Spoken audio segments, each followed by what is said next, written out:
Bueno, muy bien. Buenos días a todos. Encantados de que estéis aquí. Yo creo que están llegando más gente, pero vamos a empezar. Yo creo que son las 12, ¿no? Sí, me parece que seguimos. ¿Cómo veis? Yo creo que sí, ¿no? Si me oyen. Si no, ya subirán un poco. Bueno, buenos días a todos de nuevo, ¿no? Gracias por que estéis aquí. Hemos hecho esto, como veis, presencial. Yo creo que estamos intentando recuperar las buenas sensaciones que tenía esta relación, digamos, de presentación de estos informes. También, aunque hemos tardado un poco porque pensábamos este informe, que es el tercero de Hydrogen Review 2023, pues yo creo que se presentó a final de septiembre, ¿no? Pero bueno, estábamos intentando convencer a José Miguel y lo hemos conseguido de que viniera. A él también le gusta venir aquí porque ya sabéis que es español y por tanto le gusta venir aquí y ya hemos conseguido hacerlo, aunque hemos tardado un poco más. Y entonces hemos pensado también, de acuerdo con ellos, yo creo que este es el tercero que hacemos. No hemos hecho ninguno presencial. Yo creo que los dos que hicimos, el del 22 y el anterior, lo hicimos online, además online totalmente dentro de este tema, ¿no? Bueno, hemos pensado también en hacer algo más, ¿no? Darle un poco más de brillo a esto y recoger las opiniones de, por lo menos, de personas que hemos dicho. Luego cualquiera de vosotros también puede preguntar lo que os parezca. Entonces hemos pensado que sería bueno hacer esta primera presentación del informe. Y luego también a una serie de personas le hemos dicho, pero también, ya os digo, podéis seguir haciendo. Tenemos que hablar antes de las 2, ¿no? Para que puedan ver un poco cómo se aplica, cómo está esas cuestiones que el informe, si le habéis visto y que es libre y que le podéis descargar directamente, tiene al final del resumen del mismo, ¿no? Bueno, esa es un poco lo que hemos pedido a estos señores que tenemos aquí en la primera fila, el front row, como se dice ahora, para hacer esta cuestión del mismo. Bueno, yo creo que este tema de hidrógeno siempre concita muchísimo interés, ¿no? Yo creo que es uno de los temas importantes. José Miguel, yo creo que participa desde el primero, ¿no? Desde el primer informe lleva dentro de esta cuestión. Bueno, ellos le llaman Low Emission Hydrogen, ¿no? Esta es una vieja discusión con la gente, vieja no, 2, 3 años, no lleva nada más, pero vamos, ya es así desde que empezó a ponerse esta historia. Yo creo que el resumen un poco, si lo habéis leído, pues está aumentando sustancialmente el interés, pero las FID pues no tanto, ¿no? Este es un poco el resumen que tiene el informe, pero tiene muchísimo interés. Yo creo que dentro del número de gobiernos tiene una base de datos importantísima, que ahora os dirá José Miguel qué podéis hacer, y tiene, o que ya lo habréis hecho, ¿no? Porque la mayoría ya estáis en este campo, ya conocéis perfectamente lo que está sucediendo en todas estas áreas y me parece también el auge de China en todas estas áreas también es un poco significativo. Bueno, también es un buen momento, acabamos de tener el nuevo gobierno en este país. Yo creo que, por otro lado, ya también está en discusión la Directiva Europea, ¿no?, de gases renovables e hidrógeno, aunque ya hay algo dentro de la Directiva de Renovables, y yo creo que también hay un borrador de Plan Nacional de Energía y Clima, pues con una ambición importante dentro de esto, por no decir muchos de los proyectos de los que estáis por aquí, ¿no? Así que nada más por nuestra parte. Luego empezaremos a daros la palabra. Estamos aquí por mi parte, Ana también, para hacer de moderador en esto, y José Miguel Bermúdez, al cual os lo presento si queréis.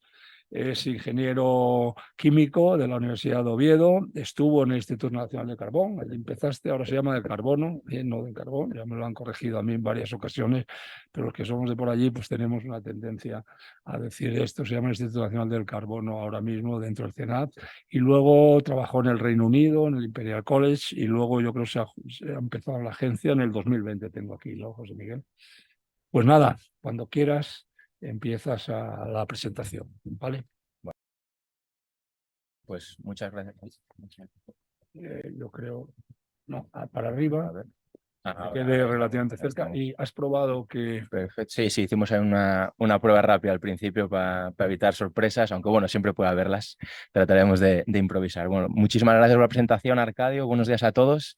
Un placer por fin finalmente venir aquí a hacer la presentación en persona, que online siempre es un poquito más impersonal y no se disfruta tanto. Así que muchísimas gracias por la invitación y bueno, un placer. Voy a presentaros, bueno, con las principales conclusiones del informe, ciertas tendencias que estamos viendo, pero bueno, el informe tiene muchísima más información más allá de lo que puedo presentar aquí. Incluye temas de innovación, temas de financiación, de inversiones, más temas de infraestructura de los que podré tocar. Tratamos de que sea lo más comprensivo que se puede dentro de todo lo que es la cadena de valor del hidrógeno. Y esto, bueno, esto es porque estamos viendo que hay un impulso muy importante detrás del hidrógeno. Esto no es nada nuevo, ya los llevamos viendo pues 5 o 6 años, se mantiene fuerte, muchísimo interés por parte sobre todo de los gobiernos, impulsado principalmente por tres motivos. El primero es la descarbonización del sistema. Esto ha sido desde el principio, es el principal motivo por el que el hidrógeno tiene este impulso. También la seguridad energética, y esto ha crecido mucho el interés sobre el potencial papel del hidrógeno para mejorar la seguridad energética desde que estalló la guerra en Ucrania el año pasado. Y también este año hemos visto muchas de las mayores economías del mundo adoptando nuevas estrategias industriales en las cuales las tecnologías de hidrógeno tienen un papel muy importante. Y esto ha sido pues, un nuevo impulso para el hidrógeno. Sin embargo, vemos que este impulso todavía no se está traduciendo en ejecución real de los proyectos, o al menos muy limitada. La producción de hidrógeno a nivel mundial sigue completamente dominada por los combustibles fósiles. Esto va a ser así durante bastante tiempo. Al final estamos hablando de que tenemos que limpiar casi 100 millones de toneladas que producimos anualmente. Pero nosotros pensamos que esto puede empezar a cambiar, que puede haber un cambio de tendencia, sobre todo si logramos poner en marcha medidas que ayuden a solucionar la barrera de costes que tiene hoy en día lo que llamamos hidrógeno bajo en emisiones, que bueno, para evitar las polémicas nosotros incluimos aquí lo que se puede llamar verde, azul, turquesa. Hay tanta confusión alrededor de los colores que hemos decidido unirlos todos en hidrógeno bajas emisiones. Y bueno, hay una definición bastante extensa en el informe. No dejará contento a todo el mundo, obviamente, pero bueno, es la que creemos que es la que más nos puede ayudar en lo que es el proceso de transición energética. Y encantado de discutirla con cualquiera de vosotros, por supuesto. Em, Como decíamos al principio, estamos viendo que el número de proyectos crece exponencialmente. Todos los años estamos viendo más y más y más proyectos. En la base de datos que comentaba Arcadio no deja de crecer, hablar un poco de ella al final. Y además también estamos viendo que los gobiernos ya están empezando a tomar medidas de apoyo para los proyectos de producción de hidrógeno de bajas emisiones.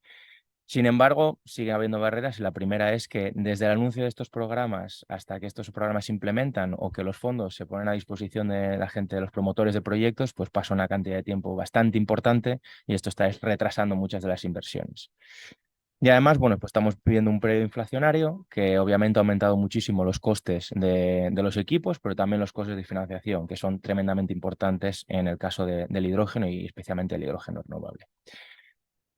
Por otro lado, pues tenemos otra parte del mercado que es la de la demanda y ahí pues las señales son incluso más preocupantes. El tema de la demanda acaba de empezar a discutirse a nivel político, a nivel de la posible adopción de políticas públicas que promocionen la demanda. Hasta ahora los gobiernos se han estado centrando principalmente en la parte de la producción.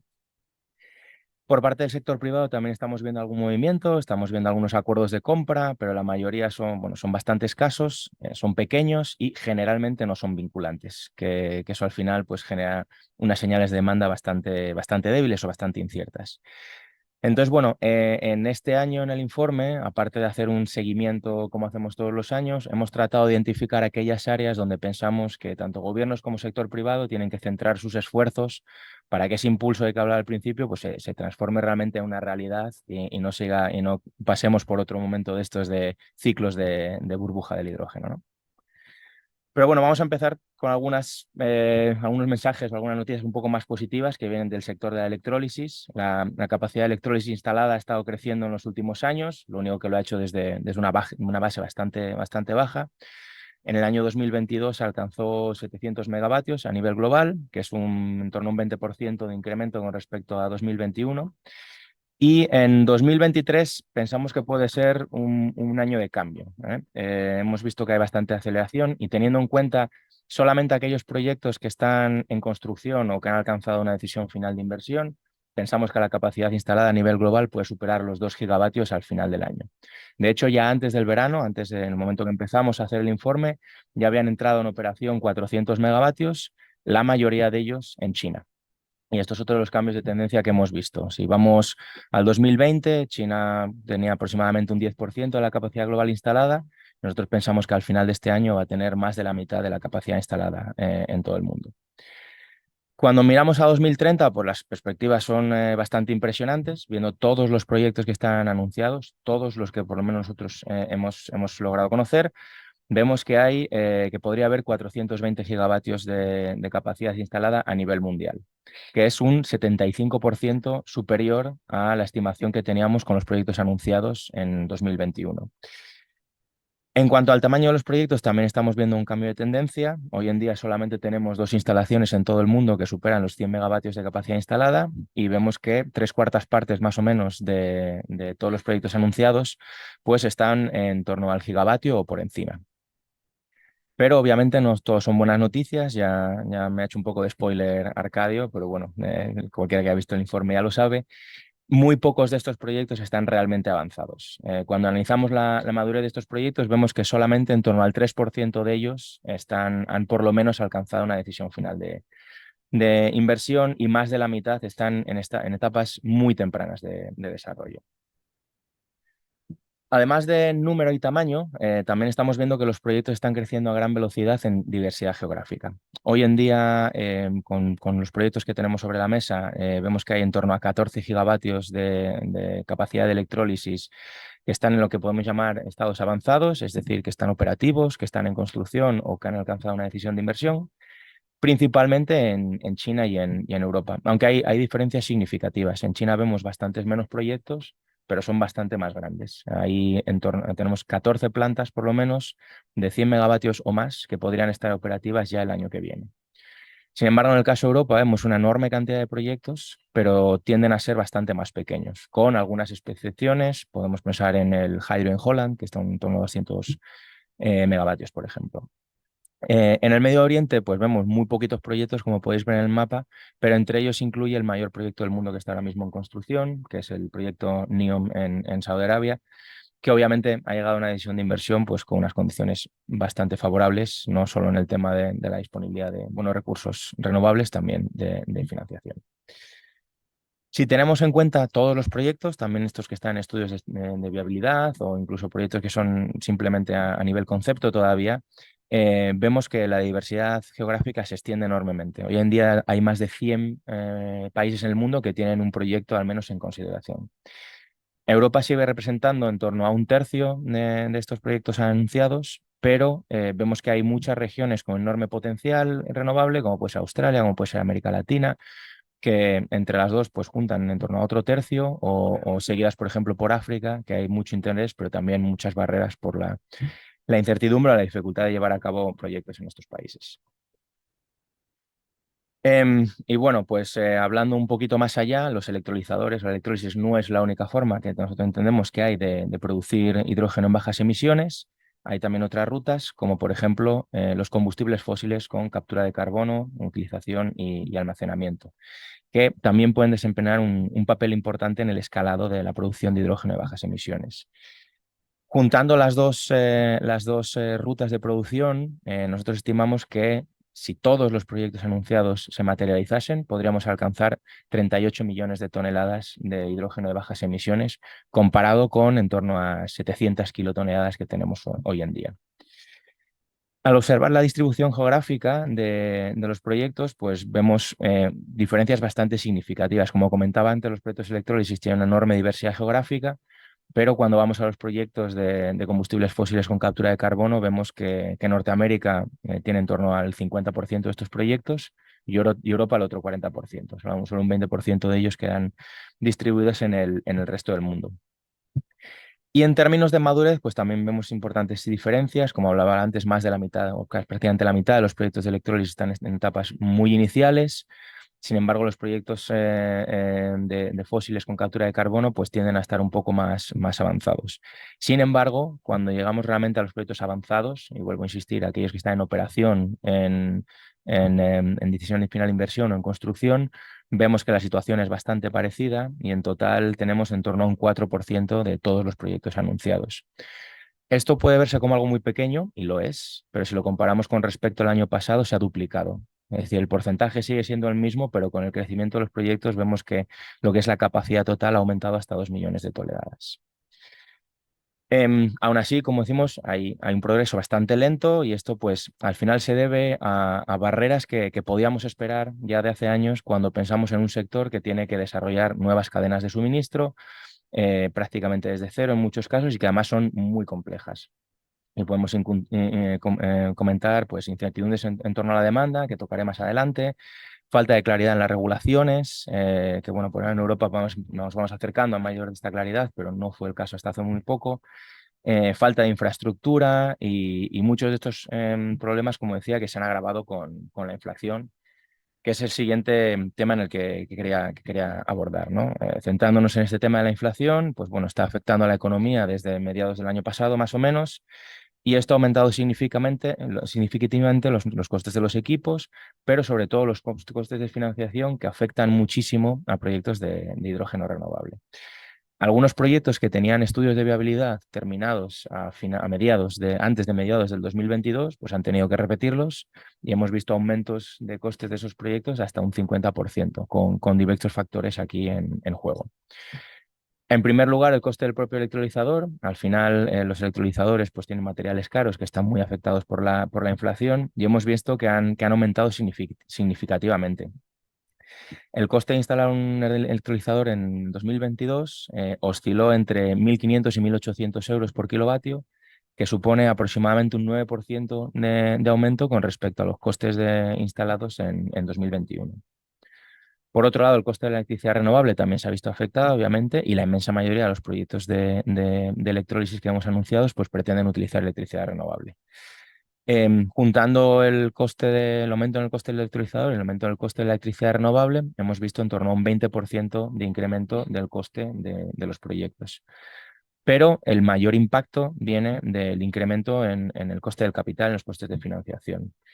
Estamos hablando de proyectos que son muy intensivos en capital y pequeños aumentos en el coste del capital pues aumentan enormemente el coste total del proyecto. Nosotros estimamos que con un 3%, 3 puntos porcentuales de aumento en el coste del capital, pues el coste de producir hidrógeno aumenta en torno a un 30%.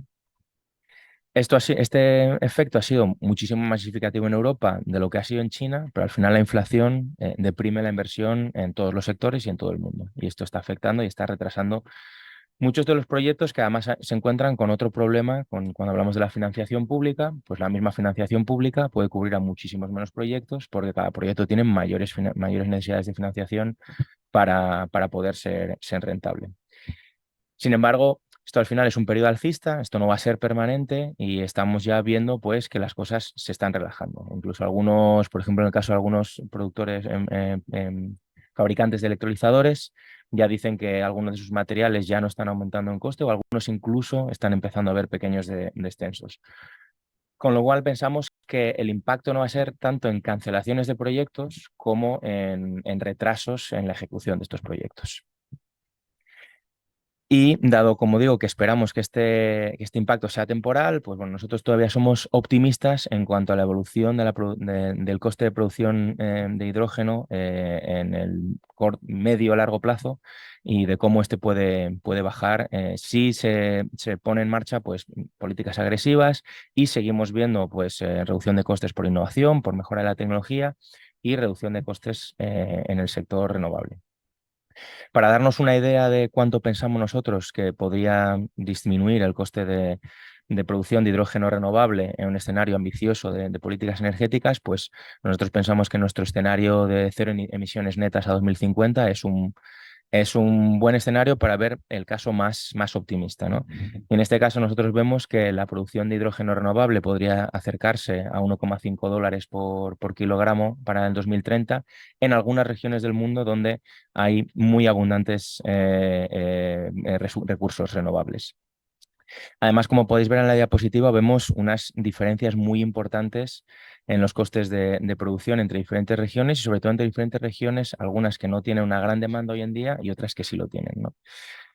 Y esto pues puede abrir una ventana de oportunidad, lo que viene siendo pues un mercado global, un comercio de hidrógeno y de sus derivados, no solo del hidrógeno como hidrógeno bimolecular, digamos, ya que estas regiones con mucho potencial pues de solar, de eólica y con bajas demandas hoy en día, pues pueden exportar estos recursos solares en forma de hidrógeno y de sus derivados a otras regiones que tienen menor potencial para producción a bajo coste, pero que presentan grandes demandas, ¿no?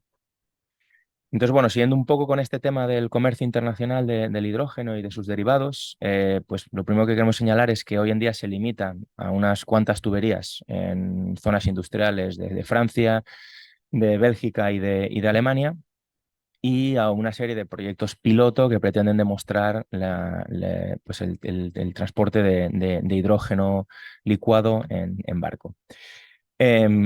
También podemos resaltar un par de excepciones en este caso, que es pues el caso del comercio del amoníaco o del metanol, que son productos derivados del hidrógeno y que hoy en día pues, hay un comercio global de ellos y, bueno, se transportan alrededor del mundo porque pues, ya tienen un uso importante como materias primas en la industria química. Sin embargo, una vez más, cuando vemos a los proyectos anunciados que esperan exportar o importar hidrógeno y sus derivados alrededor del mundo, pues vemos que para 2030 se podrían exportar hasta 16 millones de toneladas del hidrógeno, insisto, como hidrógeno o como sus derivados.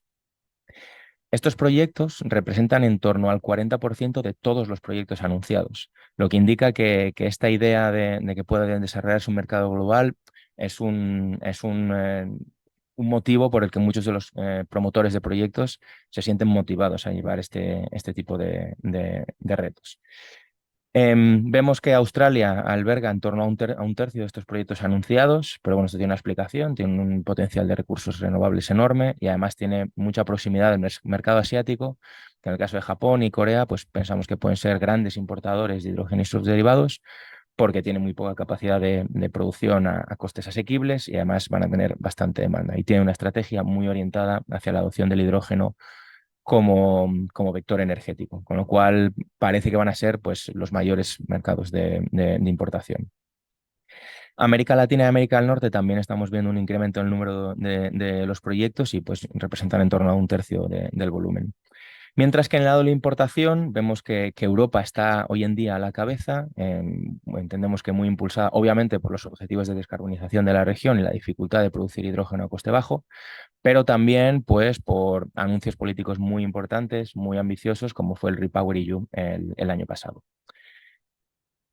Vemos que la inmensa mayoría de estos proyectos priorizan el amoníaco como la forma de transportar el hidrógeno y esto es el resultado de que, como comentaba al principio, pues ya se exporta a nivel mundial, ya tenemos una infraestructura y además también tiene una demanda existente en estos usos finales en los que no requiere reconvertirlo a hidrógeno, como es el caso de la producción de fertilizantes.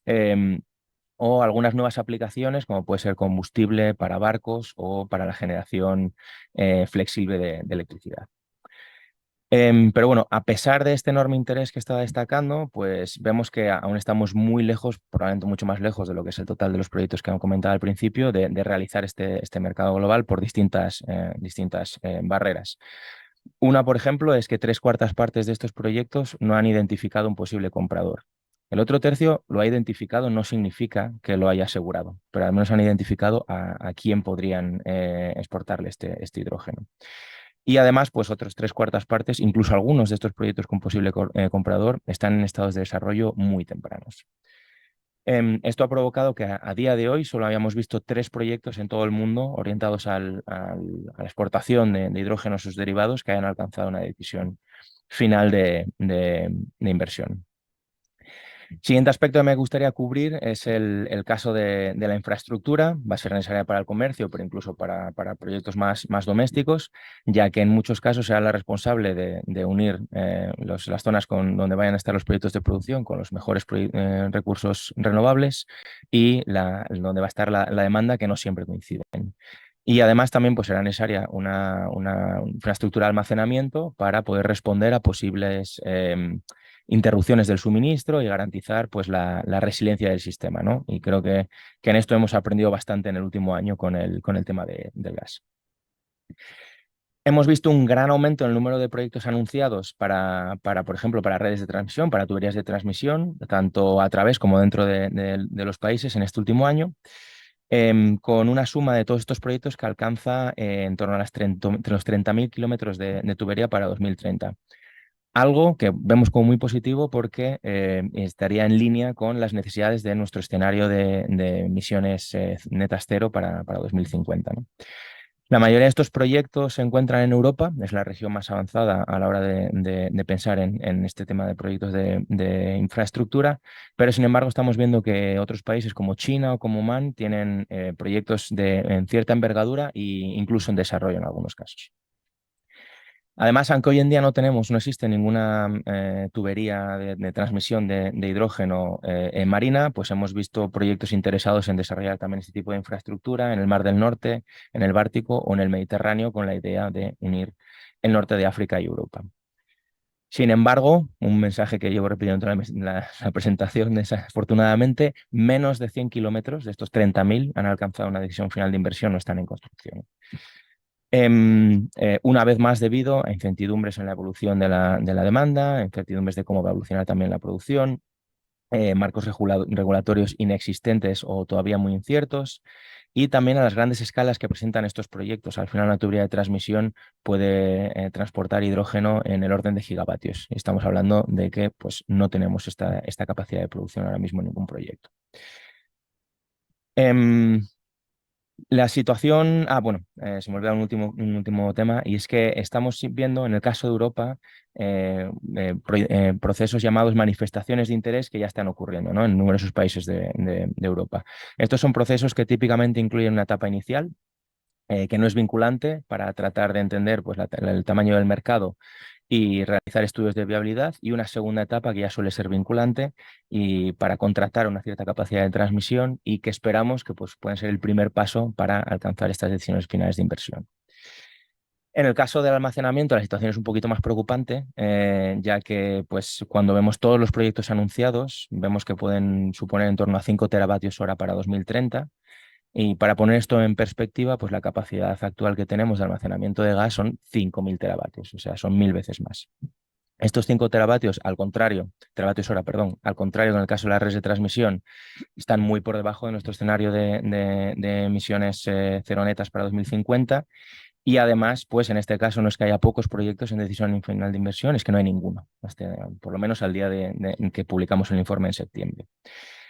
También hemos visto algunos de estos procesos de manifestación de interés, pero creo que solamente son 3 o 4 en el caso de Francia y en el caso de Holanda. Si además tenemos en cuenta los largos plazos de ejecución que cualquier proyecto de infraestructura gasística tiene, pues nos damos cuenta que hay un problema y que realmente es una de las áreas en las que hace falta un mayor esfuerzo y también una planificación temprana para tratar de que esta infraestructura esté a tiempo en el momento que sea, o sea, esté disponible en el momento que sea necesario.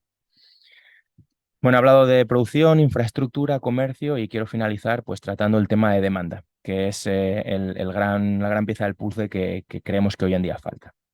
Como ya mencioné, la producción de hidrógeno de bajas emisiones pues, podría alcanzar 38 millones de toneladas para 2030, en un escenario en el que cumplimos con todos los proyectos anunciados. Y esto está bastante en línea con los objetivos de producción de hidrógeno de bajas emisiones que han anunciado los proyectos alrededor de todo el mundo. La suma de todos estos objetivos son 35 millones de toneladas. Pero ahora la pregunta es, ¿quién va a absorber toda esta producción de hidrógeno? Porque sin una demanda sólida, pues estos productores de hidrógeno no van a ser capaces de asegurar compradores y por lo tanto no van a ser capaces de levantar la cantidad de financiación que necesitan para llevar a cabo sus proyectos, lo cual pone en riesgo toda la industria de hidrógeno de bajas emisiones. Hemos evaluado la demanda que se podría alcanzar cumpliendo los planes gubernamentales y hemos visto que con las políticas vigentes y en marcha esto podría alcanzar en torno a 7 millones de toneladas. Y si se cubriesen además los objetivos gubernamentales, podría alcanzar 14 millones de toneladas. Pero hay que señalar que estos objetivos gubernamentales, en torno a la mitad de ellos, no tienen un respaldo de políticas públicas que ya estén implementadas y que realmente puedan generar esta demanda. O sea, se tienen que implementar estas políticas públicas. Esto obviamente está muy lejos de los objetivos de producción y además tan solo la mitad de esta posible demanda viene de los usos existentes hoy en día del hidrógeno, que nosotros pensamos que están mucho mejor posicionados al corto plazo para ser capaces de absorber algo de la producción de hidrógeno de bajas emisiones, tal que comentaré a continuación.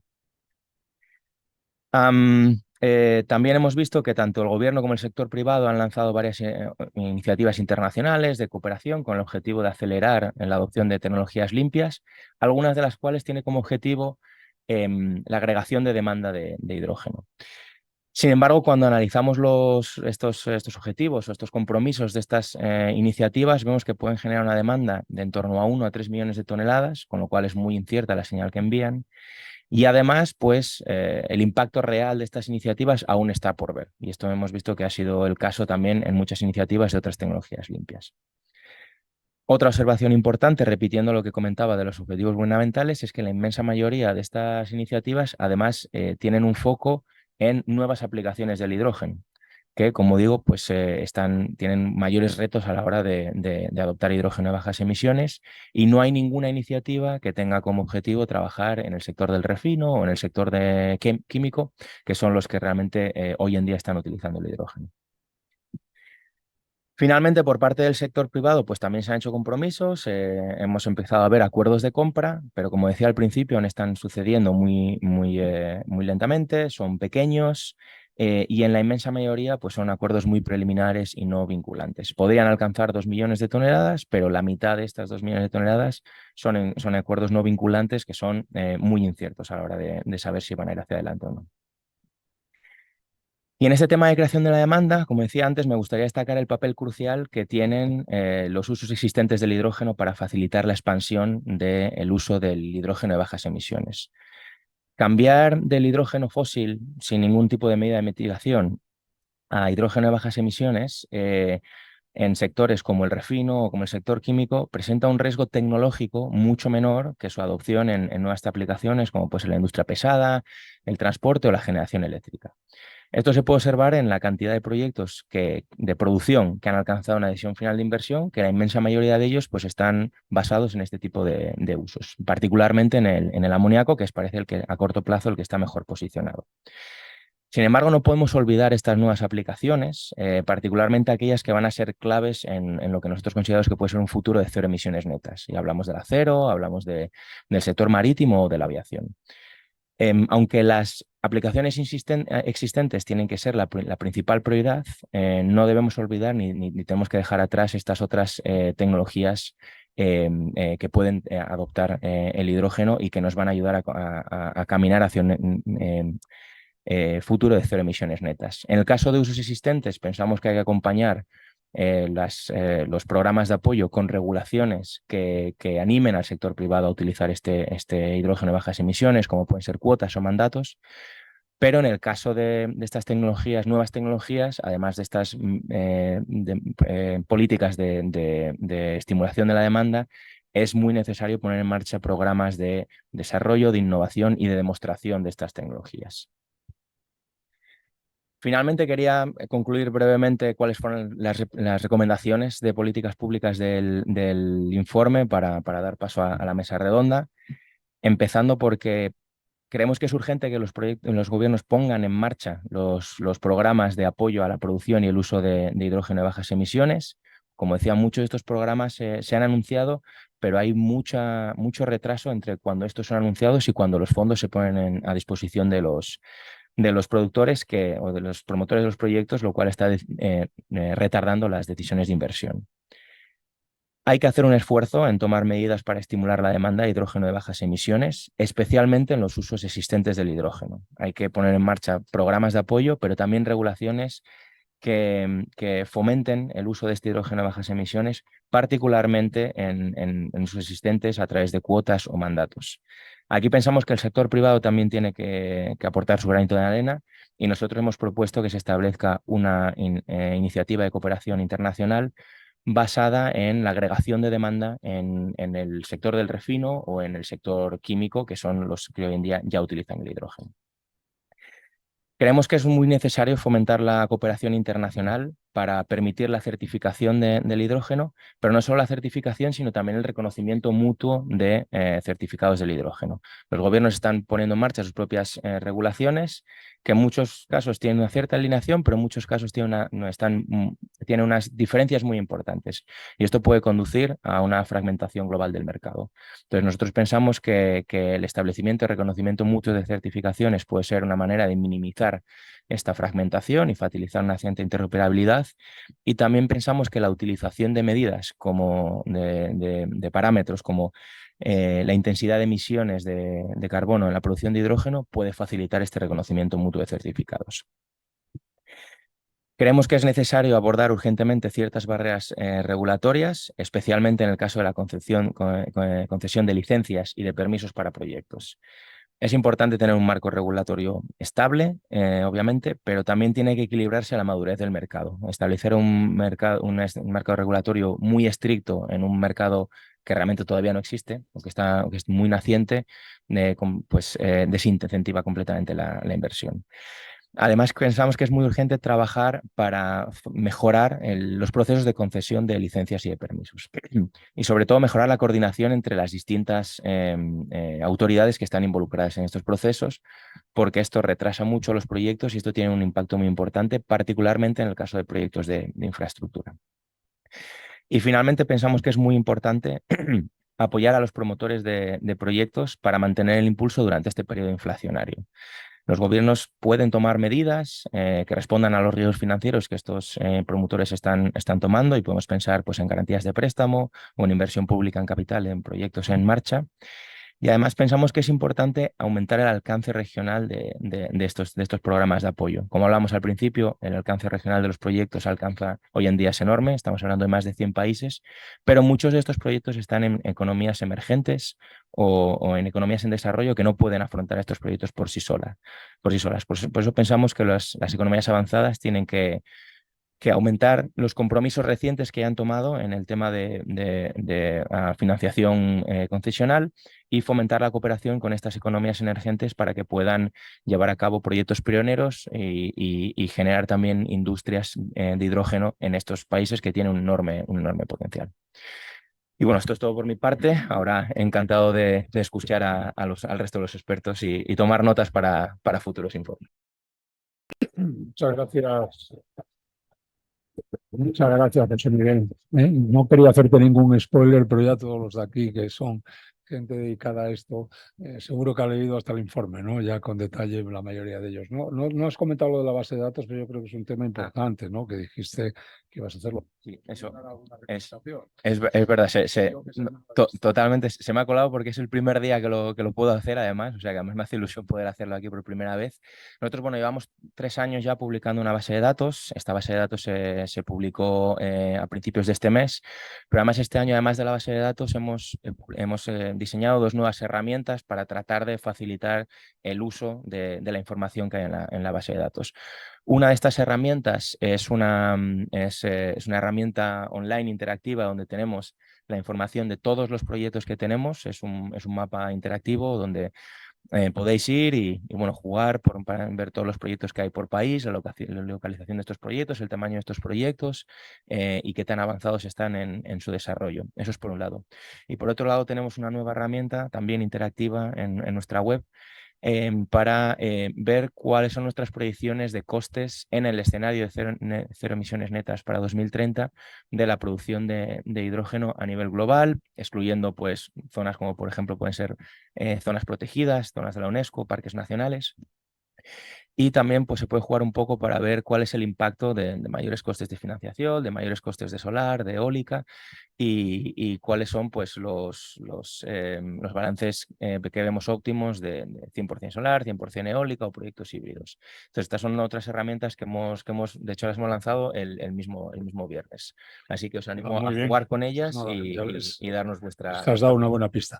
Pues no, hemos pensado que con estas recomendaciones que hacía, cómo se podrían aplicar a España y hemos organizado esto, ¿no? Pues intervenir cuando quieras, cuando las personas, empresas que están en esto digan y luego al final también tenemos como una hora, así que vamos a darle la palabra a Ana Padilla, como sabéis, a la parte técnica del club. para que empiece, ¿no? Que sois muchos, así que, pero hemos pensado que era bueno, ¿no? Que todo el mundo pudiese decirlo. Así que no es una mesa redonda, sino en línea, ¿no? Así que ya veremos cómo lo hacemos. Sí, gracias Arcadio y gracias a José Miguel. Mi nombre es Ana Padilla. Mi papel aquí va a ser muy breve, simplemente pues coordinar un poco la front row de hoy para opinar en torno a las recomendaciones del estudio y algún tema más que hemos incluido. Y nada, me gustaría presentar a los 10 ponentes, 3 de los cuales están online, creo que ya están conectados. Entonces, bueno, cada uno de vosotros va a tener 5 minutos. Me gustaría, por favor, que os ajustéis a los tiempos para tener luego tiempo para el debate, para preguntas tanto de vosotros como también al ponente y en la sala. Y tenéis en pantalla las recomendaciones de la agencia y bueno, paso a presentar. Tenemos aquí a la izquierda a Roberto Asín, que es director comercial de Acciona Plac. También tenemos a Enrique Iglesias Barbero, director de estructuración comercial de negocio de hidrógeno de CEPSA. Online tenemos a José Manuel Pérez Rodríguez, director de regulación y asuntos gubernamentales de la unidad de hidrógeno de EDP. En sala a Jesús Gil Jiménez, director de hidrógeno de Enagas. Online también tenemos a Thierry Leperc, presidente y fundador de Hydeal. En sala Francisco Laverón Simavilla, responsable de proyectos energéticos de Iberdrola. También tenemos a Miguel Ángel Rodríguez Castellote, desarrollador de proyectos de hidrógeno en Naturgy. Paso a Luis Torres, director de regulación y relaciones institucionales de Phoenix. Online, Aitor Arzuaga, director general de Alba Emission Free Energy, filial de Petronor, del grupo Repsol. Y por último, en sala también a José Miguel Macho Fernández, director de desarrollo de negocio de hidrógeno y Power to X para el sur de Europa en Siemens Energía. Tenemos un atril y invitaría al primer ponente, a Roberto Asín, a acceder a él mismo. 5 minutos, por favor. Voy a poner el cronómetro y cuando se acerca al límite levanto la mano. Tengo que. Vale.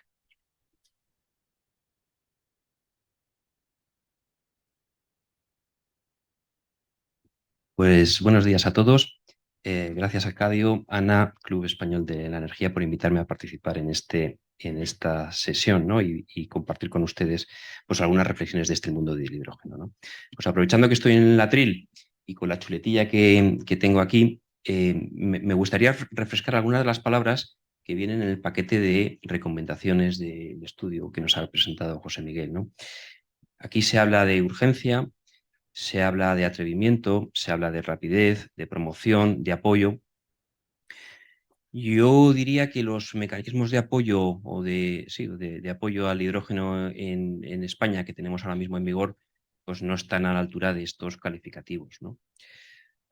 Siendo optimista, pues coincido con lo que comentó Arcadio y José Miguel, ¿no? Yo creo que todas las administraciones, tanto a nivel europeo, a nivel nacional como a nivel regional, pues tienen muchísimo interés en que el desarrollo del hidrógeno funcione, y eso me hace pensar que en el futuro podemos tener apoyos mejores, mecanismos mejores para poder viabilizar el mundo del hidrógeno, ¿no?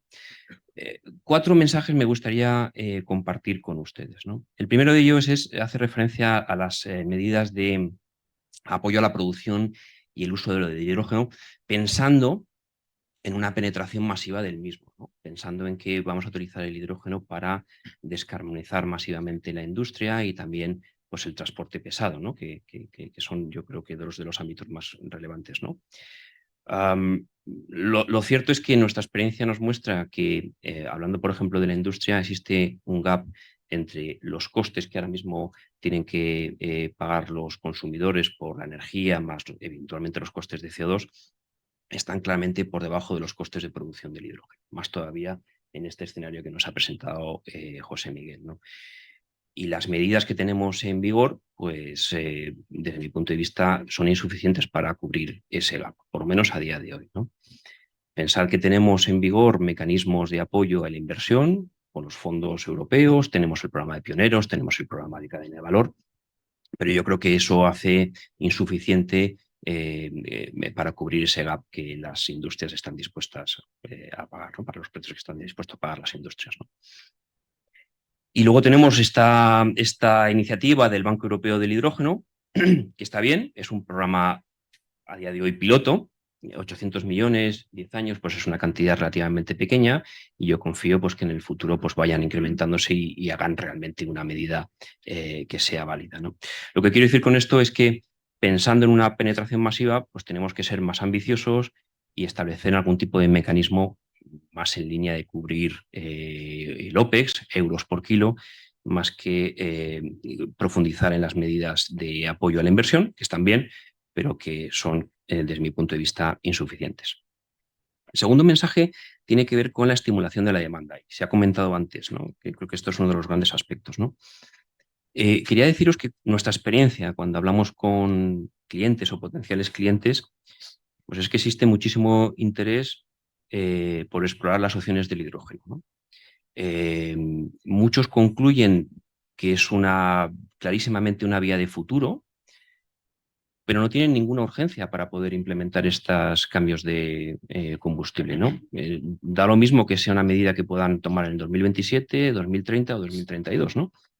En ese sentido, a mí me parece que hay un desajuste entre los objetivos que estamos asumiendo a nivel país de energía renovable, no de electricidad, de energía renovable, y las necesidades a corto plazo que puedan tener los clientes. Nosotros tardamos, número gordo, 3 años en poner en marcha un proyecto, ¿no? O sea, mañana para nosotros estamos hablando del 2027. Pues la demanda muchas veces está viendo sus necesidades más a largo plazo, ¿no? En el informe se habla de cuotas, se habla de obligaciones. Bueno, no creo que sea el momento de entrar en discusión cuáles son las medidas, podemos también hablar de incentivos, pero clarísimamente yo creo que tenemos que establecer algún tipo de empuje para que la demanda, que tiene interés, ¿vale? Que esto lo puedo decir, tiene interés, pues dé pasos en firme, ¿no? El tercer mensaje que quería comentar con ustedes hace referencia a las barreras regulatorias, ¿no? Que también se comenta en el informe, ¿no? Y lo cierto es que esto de la promoción de proyectos de hidrógeno es complejo, porque estamos aunando un mundo de actividad industrial, que es la producción del hidrógeno, así está calificado por lo menos en España, con un mundo, un porcentaje altísimo, ¿no? Con un mundo de proyectos de energías renovables, ¿no? Y a eso le añadimos unas líneas de conexión que tienen sus dificultades y unas líneas para el suministro de agua y la gestión del agua de rechazo. ¿Ya? ¿Termino? Lo que quiero decir es que, aunque las administraciones regionales tienen mucho interés en tratar de solventar estos problemas, nos encontramos un tratamiento muy heterogéneo de esto, ¿no? Y yo creo que hace falta pues, una clarificación y una homogenización de los criterios para poder facilitar el desarrollo de los proyectos. Y termino con la certificación. En Europa hemos tomado una definición de lo que es el hidrógeno renovable que es compleja, que es difícil. Tenemos los criterios de adicionalidad, de correlaciones temporales, geográficas, no sé qué, lo conocéis todos perfectamente mejor que yo. Lo que quiero decir es que certificar que nos vamos a encontrar todos estos criterios, pues es complejo. Es complejo a nivel local, ya no quiero imaginar cómo se puede hacer para que las importaciones que podemos tener en Europa, que nos comentaba José Miguel, estén en las mismas condiciones de competitividad que lo que tenemos en los proyectos, en los productores locales, ¿no? De cada una de estas cosas podemos estar hablando todo el día, porque esto es un mundo complejo. Simplemente quiero aquí abordar un poquito cuáles son nuestras opiniones a muy alto nivel y encantado de compartir con ustedes pues estas reflexiones y profundizar en cada una de ellas. Muchas gracias. Muchas gracias, Roberto. Enrique.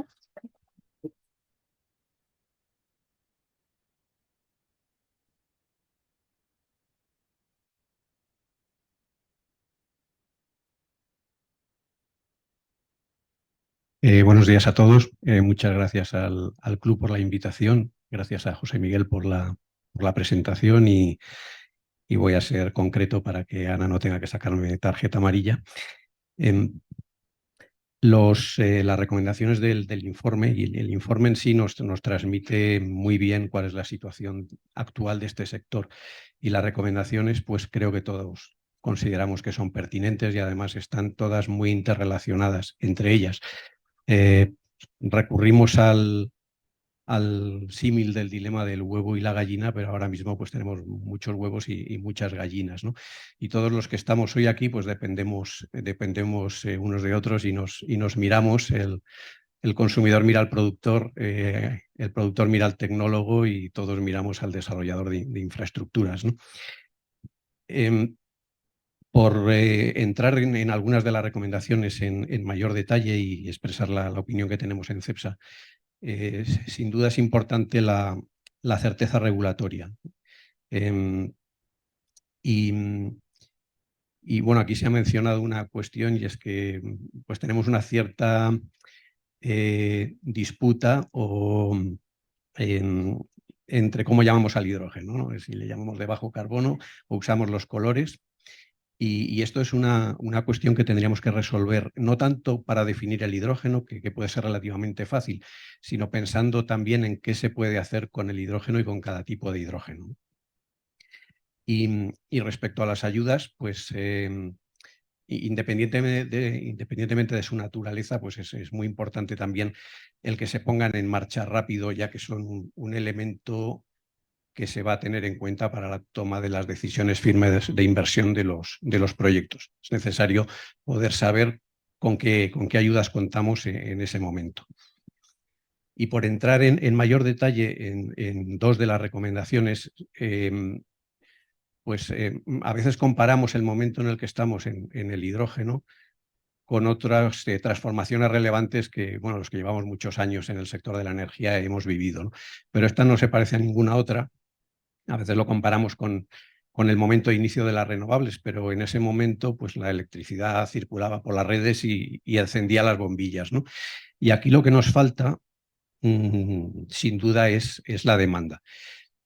Y no porque no exista, hay una enorme demanda potencial y vemos anuncios en ese sentido en casi a diario, en sectores industriales, en sectores como el transporte marino, utilizando derivados del hidrógeno y las posibilidades de exportación del hidrógeno como tal o bien en forma de portador.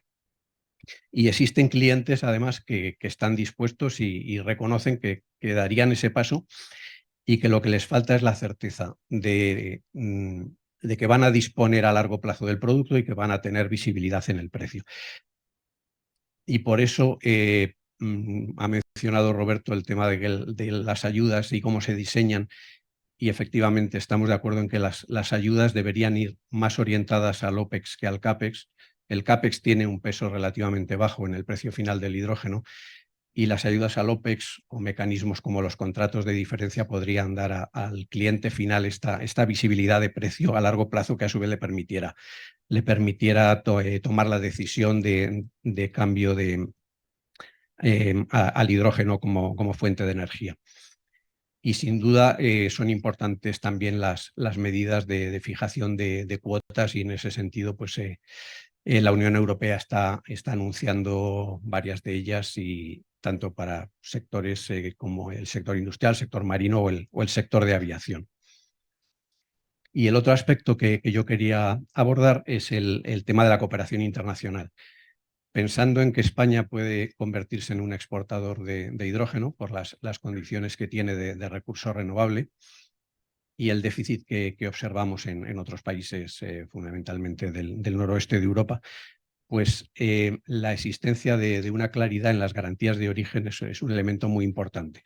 Nosotros en CEPSA hemos anunciado un corredor de hidrógeno verde entre Algeciras y Rotterdam, que en principio utilizaría el amoníaco como portador, y la complejidad de un corredor como este, en el cual pues tenemos varias transformaciones de forma de energía, de renovable a hidrógeno, que a su vez se convierte en amoníaco, que es transportado para volver a ser a hidrógeno, inyectado a una red para que termine en un cliente holandés o alemán, pues es una cadena de certificaciones que es extremadamente compleja. Y más aún si estamos moviendo el producto entre distintos países.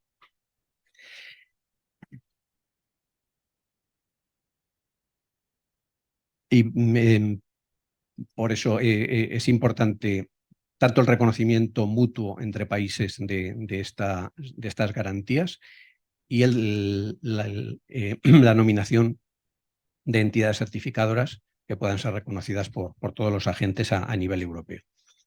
Y en resumen, pues como digo, claridad regulatoria, lanzamiento de ayudas tanto en su diseño como sobre todo que se lancen a corto plazo, todas las medidas de promoción de la demanda y que haya un sistema de certificación que pueda ser reconocido internacionalmente.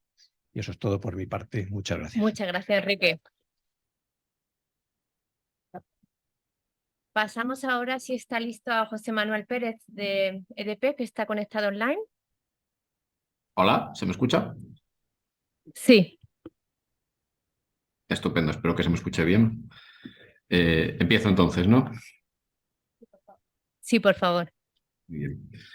Bueno, pues buenos días a todos. Disculpadme que hoy me era imposible participar allí presencialmente. Muchas gracias por la organización del evento y muchas gracias por la exposición del principio. Ha sido muy clara y como comentario general podría decir que concordamos desde EDP en los aspectos señalados y en las recomendaciones dadas, porque efectivamente incluso está casi hasta por ese orden, empezando por los mecanismos de financiación que desde nuestro punto de vista pues es la principal barrera que tenemos para la adopción. Yo creo que todos los que estamos mínimamente metidos, las compañías, las entidades, los gobiernos, tenemos muy claro que este es el camino que se necesita seguir para la descarbonización, pero efectivamente hasta que el hidrógeno no sea competitivo, esperemos que el hidrógeno limpio no sea competitivo, esperemos dentro de unos años, sí lo será, pero en esta década si queremos ir adelantando, ir avanzando en la curva de aprendizaje, pues es necesario darle impulsos y los mecanismos de financiación son fundamentales. En el caso, centrándonos ya en el caso europeo, nosotros vemos, complementando lo que se ha dicho durante la exposición anterior y lo que se dice en el propio informe, de acuerdo con nuestra experiencia, pues nos estamos encontrando muchas barreras para poder utilizar los fondos que teóricamente están a disposición de los que queremos promover proyectos de hidrógeno. Y podría clasificar esos problemas pues, en tres bloques. El primero de ellos es que son procesos muy lentos y muy inciertos. El segundo bloque de barreras que vemos es que los mecanismos que se han diseñado en Europa tienen una intensidad de ayuda y unos presupuestos y unos volúmenes de ayuda por proyecto que son muy pequeños en comparación con lo que verdaderamente se necesita. O sea, no están, yo creo que diseñados desacoplados de la realidad, de la estructura de costes que tiene un proyecto de hidrógeno. Y el tercer aspecto que señalaría, pues son ya en el momento en el que se está candidatando uno, pues los plazos de candidatura, los plazos que te dan para cumplir hitos, la documentación que se requiere, pues es todo lo hace extremadamente burocrático y da lugar a que tengamos que gastar muchísimos recursos y muchísimo esfuerzo por parte de las empresas para poder acceder a estos fondos y cuyo uso, pues bueno, pues tiene muchísimas incertidumbres y si tuviera la verdad bastante más tiempo, pues podría entrar en mucho detalle. En cuanto al primer bloque que comentaba, la lentitud, pues vemos que, por ejemplo, el Banco Europeo de Hidrógeno, que ya se ha mencionado aquí, pues ha sido anunciado hace más de un año y pues a día de hoy todavía no tenemos ni siquiera o están a punto de salir las plantillas para poder presentarse a este banco. O sea, ahí digamos que pasa muchísimo tiempo desde que se anuncia una medida hasta que se pone en marcha. Nosotros, por ejemplo, en EDP, en España, tenemos 3 proyectos bajo el mecanismo de IPCEI, de proyectos importantes de interés común europeo, que supuestamente es una vía acelerada para obtener autorización de Europa para que el Estado miembro, en este caso España, pueda dotar de financiación adecuada a un proyecto de hidrógeno, pues este proceso se lanzó en el año 2020, 2021 y a día de hoy pues todavía no tenemos visibilidad de los fondos que verdaderamente van a obtener los proyectos que se candidataron, lo cual da lugar a que pues los planes de negocio que en su día presentamos, pues hace ya 2 años, pues hoy por hoy pues ya no continúan siendo exactamente válidos y con lo cual nos encontramos con cierta inflexibilidad a la hora de plantear, pues es que lo que presentamos en su día, pues hoy exactamente ya no vale y no, Europa no da la flexibilidad suficiente como para revisar esto en un periodo además tan inflacionario como el que estamos viviendo en estos últimos años. El banco de hidrógeno, pues está muy bien, esta subasta piloto es el camino apropiado, pero nos encontramos con una falta de visibilidad sobre lo que va a ocurrir después de esta subasta. Nos han dicho que las reglas tras esta subasta van a cambiar, se van a revisar, va a haber más financiación, pero no sabemos exactamente cuándo ni cuánto, con lo cual pues, nos encontramos con muy poca visibilidad. En cuanto a las intensidades de ayuda de los mecanismos actuales, teniendo en cuenta que el 70% del coste de nivelado de producción de hidrógeno es OPEX, es el coste de la electricidad. Sin embargo, la mayor parte de los mecanismos están orientados a dar ayudas al CAPEX, que por mucha intensidad de ayuda al CAPEX que se pueda llegar a dar, que tampoco es tanta, pues si no se da ayuda también al OPEX en esta situación que tenemos ahora de altos costes de la energía, pues también muy difícilmente vamos a poder tomar decisiones de inversión. José Eh, Manuel, perdona, 5 minutos, que no sé si me ves. Vete cuando puedas ir terminando, por favor. Vale, y únicamente terminar con un último aspecto en relación al funding, que es la acumulación de apoyos. Teóricamente, las reglas europeas dejan acumular apoyos cuando el coste a subvencionar es diferente, pero sí que nos estamos encontrando ya con fondos que teóricamente son compatibles, pero que a la hora de la verdad la entidad que los concede pues no, nos pone dificultades a la hora de acumularlo con otras ayudas existentes. Y la verdad es que en estas condiciones pues, nos está siendo muy difícil pues, realizar nuestra tarea e intentar que finalmente podamos tomar alguna decisión de inversión en breve.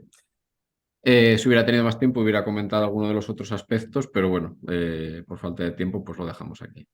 Muchas gracias. Muchas gracias y siento las interrupciones, pero somos Nada, muchos. nada. Sí, sí. Pasamos a Jesús Gil de Nagas, por favor, cuando puedas.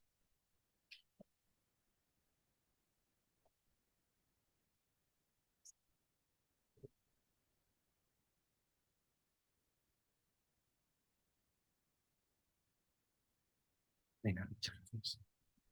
Buenos días a todos. Muchas gracias, Ana, Arcadio, José Miguel.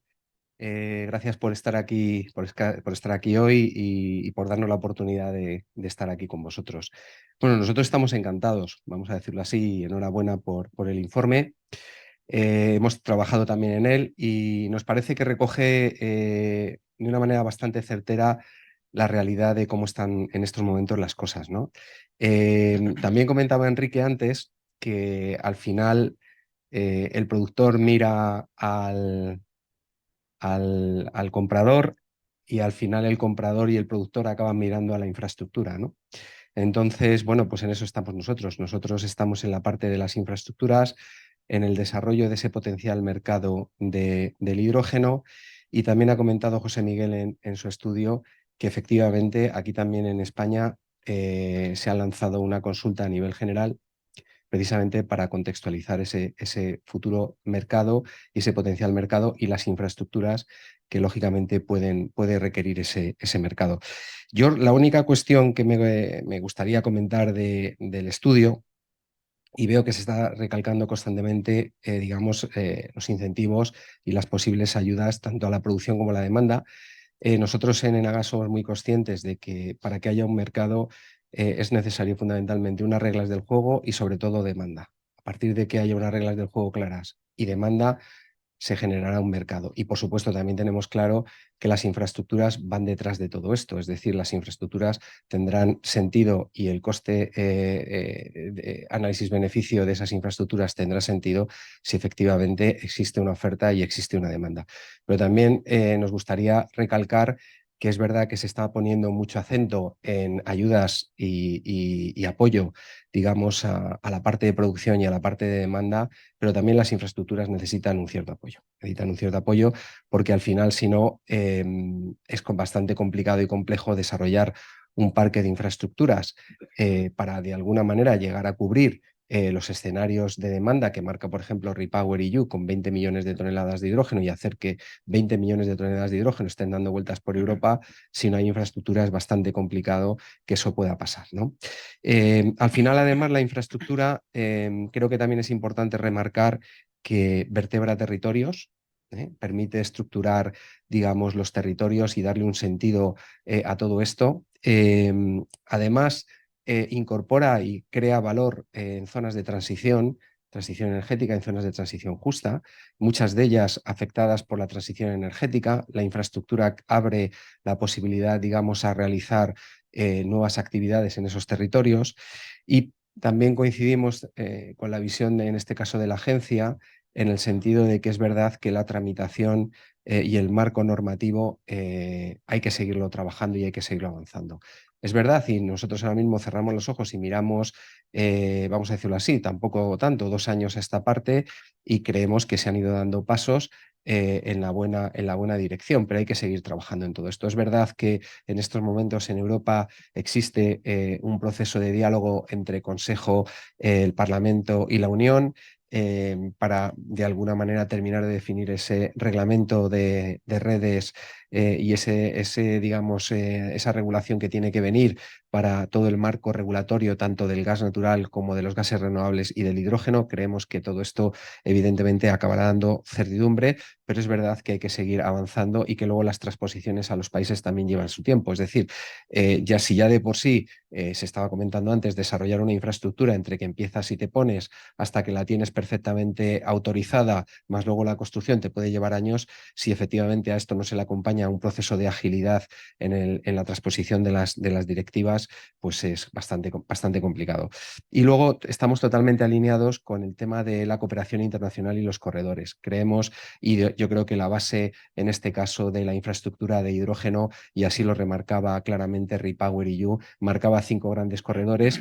¿Qué es un corredor de hidrógeno? Al final es una cooperación entre países, es decir, al final cuando tú tienes zonas de alta capacidad de producción y tienes zonas donde hay gran demanda industrial, pues lógicamente tienes que desarrollar un corredor y para que se desarrolle un corredor es fundamental que haya una cooperación internacional. Evidentemente las reglas del juego tienen que estar claras porque es que si no al final es imposible desarrollar un proceso o un proyecto donde el origen esté en España y el futuro o la demanda o donde esa molécula tiene que acabar, pues tiene que acabar en Alemania o tiene que acabar donde sea, ¿no?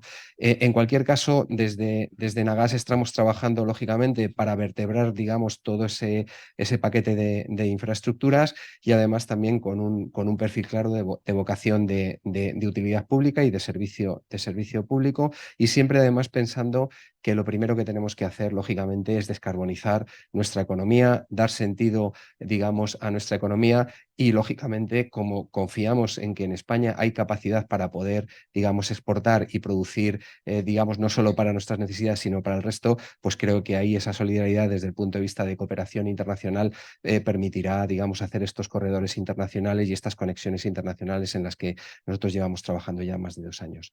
Y por mi parte, nada más. Gracias, Jesús. Pasamos a continuación a darle la palabra a Thierry Lepert, si está preparado, por favor. Sí, muchas gracias a todos. Y estoy en este momento en Bruselas, donde hay la semana del hidrógeno. Y lo que es interesante en nuestra industria es que hay una diferencia mayor entre las expectaciones y la realidad. Y el informe lo enseña muy bien, y tenemos un problema de huevo y de gallina. Y lo podemos describir con la infraestructura. Enagás ha anunciado un plan muy ambicioso y yo podría decir necesario de desarrollo de infraestructuras al 2030 de casi 3.000 kilómetros. Sin esas tuberías no podemos tener en España o en Europa una economía del hidrógeno. Entonces, la infraestructura es fundamental. Ese sistema no funciona sin volúmenes. y los volúmenes que han anunciado en Agas, Jesús, dígame si eso es la verdad, es casi 3 millones de toneladas que necesitamos. Y 3 millones de toneladas, la cuestión es, ¿tenemos demanda o no? Y la respuesta es que ya la tenemos. Por ejemplo, teníamos una presentación hace 2 semanas en Tarragona con el polo químico del puerto de Tarragona, que quisiera conseguir casi 500 miles de toneladas solo para el puerto de Tarragona y las factorías químicas que hay. Pero el problema que tenemos es que el precio que necesita esos usadores es cerca de 2,5 euros al kilo. Y si ya tenemos 3 millones de toneladas y que necesitamos un subsidio de, digamos, 3 euros al kilo, tenemos una posibilidad de tener 6 mil millones de subsidios solo para España al año, 60 mil millones de subsidios para 10 años. La respuesta es no. Entonces, nuestra industria es en una posición que se podría decir de verdad. Podemos conseguir diseñar un mercado que funciona con productores y vendedores que pueden estar de acuerdo sobre un precio o no. Y si la respuesta es no o dentro de 10 años, ya estamos perdiendo nuestro tiempo y nuestra industria no tiene una realidad. La cuestión fundamental entonces es, ¿podemos o no alcanzar como una industria a costes de 2,5 euros al kilo? Y sería muy largo en pocos minutos de describirlo, pero nuestra convicción en Heidel es que la respuesta es sí, ya podemos conseguir, y especialmente porque tenemos una oportunidad histórica con la situación del mercado mundial del solar. La energía solar ahora es en una situación muy interesante, donde hay casi 1.000 gigavatios de capacidad de producción, la mayoría en China, y con precios que se han bajado de casi 50% en los últimos 6 meses. Hay casi 100 gigavatios de módulos fotovoltaicos que son en los almacenes de Europa que no tienen clientes. Y si si nosotros como una industria tenemos esta oportunidad, naturalmente el solar no es solo la tecnología que necesitamos y la cuestión de los electricidad es fundamental, pero si ya tenemos esta oportunidad de esas cantidades monumentales de solar que no se van a conectar a la red eléctrica porque ya tenemos límites mayores en esas conexiones. Entonces hay una oportunidad de un compromiso histórico que sea con los productores de tecnología, por la mayoría en China, de alcanzar esos niveles con los volúmenes, pero lo que necesitamos en este caso es una visión global, un leadership político, y ya creo que ya en Bruselas no lo tenemos, pero lo que creo que es muy interesante es que ya en España hay una oportunidad, porque España es un líder en infraestructuras, en proyectos, en demanda, en tecnología. España tiene esta oportunidad histórica de diseñar un sistema que funciona con una visión muy sencilla. Necesitamos alcanzar un precio que la demanda puede conseguir.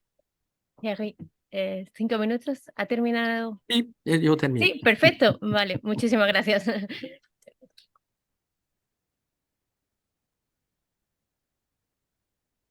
Pasamos a continuación a Francisco Laverón. Por favor, Curro, cuando puedas.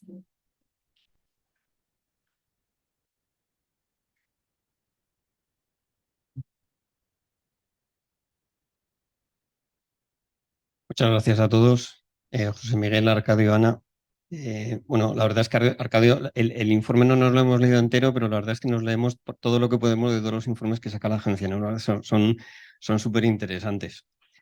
A ver, yo creo que el hidrógeno llevaba muchos años creando, o sea, atribuyéndose unas expectativas que yo creo que con este informe se ven que, bueno, a la velocidad que va todo. Pensábamos que el hidrógeno iba a escalar muy, muy rápido, que iba a reducir costes de una manera terrible como la fotovoltaica y que iba a servir prácticamente para todo, pero vamos, yo creo que leyendo un poco el informe vuestro, pues se pone un poco los pies en la tierra de qué realmente son los usos que pueden utilizarse, cuáles no, y el ritmo tanto de costes como de desarrollo de productos. Yo todas las recomendaciones que ponéis en el informe las firmo. Yo cuando habléis, por ejemplo, de permisología, yo lo asocio a vuestro informe de tanto los de renovables como sobre todo los de redes que habéis sacado ahora, porque la gran parte de las inversiones para hacer hidrógeno es en renovables y al final es mucho más complicado sacar permisos para renovables y sobre todo para redes eléctricas. Y bueno, yo creo que ahí es donde está el principal reto. Respecto a incentivar demanda, pues lo mismo, o sea, yo creo que lo explica muy bien, o sea, yo creo que hay incentivar demanda en usos actuales, pero también en nuevos usos, pero no solo usos, digamos, directos de hidrógeno, sino, por ejemplo, en hidrógeno verde para acero verde, hay algunos sectores donde el coste o el sobrecoste del acero verde llevado al producto final, pues es muy, muy reducido. Estoy pensando sobre todo en acero plano pues para automoción, ¿no? Que ahí el sobrecoste, el impacto es prácticamente reducido y yo creo que ahí también son sectores que se puede aprovechar porque el consumidor final pues prácticamente no se ve afectado. Respecto a usos, pues si bien decís que en calefacción el uso del hidrógeno va a ser despreciable, incluso en el net zero, yo creo que he hecho en falta un poco de concreción también en transporte terrestre. O sea, vuestra asociación o vuestra organización hermana para el sector del transporte, que es el International Transport Forum, ya ha dicho, por ejemplo, que para temas de camiones no ve el hidrógeno en Europa. Yo creo que sí haría falta un poco más de análisis en este sentido, sobre todo viendo que se están cayendo por todos lados proyectos pues, de camiones, de autobuses o de trenes, ¿no? Incluso ¿no? Toyota ya que ha dicho que finalmente el tema de los coches de hidrógeno ya lo abandono, ¿no? Yo creo que es importante. He hecho en falta que no sé si es del ámbito del informe hay algún tema técnico. Y una cosa que veo, por ejemplo, es que el hidrógeno es un gas cuya operación es complicada. No tiene nada que ver con otros gases que se utilizan ahora mismo pues, en calefacción o en industria. Y el hidrógeno, se ha dado esta dificultad de uso, yo creo que es una dificultad más para la utilización masiva pues, en viviendas o cosas así, ¿no? Entonces yo creo que eso hay que tenerlo en cuenta. También ha habido problemas de estaciones de recarga en Europa que las han tenido que parar por fugas, ¿no? Tema de estandarización y normalización yo creo que es fundamental, lo has tocado tú, pero para que haya un mínimo comercio internacional es necesario. La agencia está haciendo un trabajo muy bueno en estandarización y definiciones en el acero de bajo carbono también. Yo creo que aquí podéis, yo creo que liderar también claramente, ¿no? Respecto a fomentar proyectos, creo que no incluís criterios para que se haga de manera eficiente y que no haya stranded assets. No sé si, como se hacía al inicio de la liberalización del sector, hacer open seasons o cosas así para que, bueno, yo creo que es bueno también que se vayan, o sea, que se aceleren los proyectos, pero los proyectos que tengan sentido.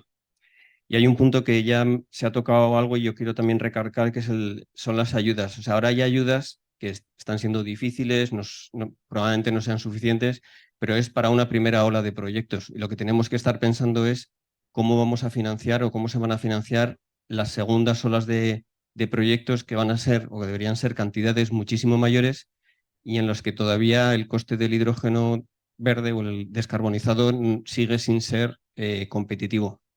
Porque como ha dicho Thierry y algún otro, son cantidades muy grandes y continuas, ¿no? Esto no es un one-off que vamos a dar una ayuda y ya está, sino que tenemos que ver cómo escalamos hasta que el hidrógeno sea descarbonizado, sea competitivo.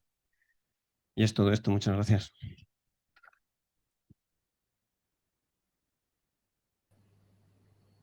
Pues continuamos con Miguel Ángel, por favor. Gracias.